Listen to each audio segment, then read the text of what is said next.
De quoi j'avais l'air en 67? La réponse est assez simple parce que en 64 à peu près, ils sont arrivés les Beatles. Et, euh, comme j'aime répéter, avant les Beatles, il y avait Elvis. Avec les Beatles, on quadruplait nos chances d'attraper les filles. Alors moi, j'ai commencé très rapidement à me faire pousser les cheveux parce que je pensais que ça augmentait mes chances auprès des filles. De fait, ça aidait. Ce qui fait que, avec ces foutus cheveux longs que je portais seulement pour plaire aux filles, je me suis retrouvé, comme dit le titre du film, rebelle malgré moi. Dans le sens que je me suis fait sortir de mon collège, j'ai été expulsé une couple de fois, je me suis fait casser la gueule sur la rue. Et quand tu es exposé comme ça à être de l'autre côté d'une clôture, qu'on te reproche comment tu t'habilles, comment tu te peignes, tu découvres en quelque sorte qu'il y a autre chose que l'ordre établi.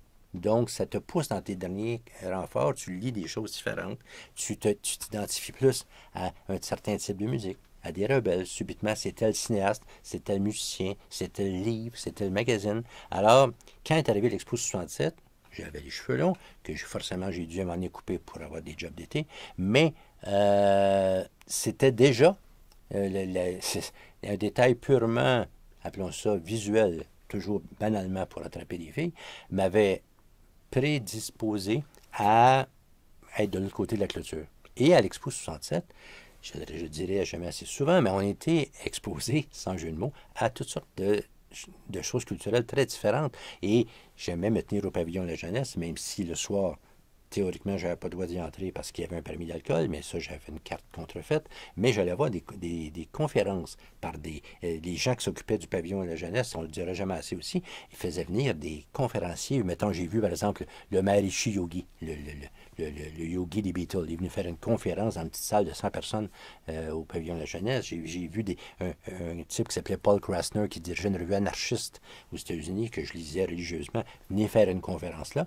Donc, alors, de quoi j'avais l'air? J'avais l'air un gars qui maladroitement essayait d'avoir les cheveux longs, puis qui repeignait différemment en rentrant à la maison parce que mon père aimait pas ça. Mais dans mes jours, dans la journée, ça me permettait de plaire aux filles. Alors, c'est ça que j'avais l'air. Je portais j'essayais d'avoir, tu sais, évidemment, en 67, il faut se souvenir que c'est la sortie de Sgt. Pepper.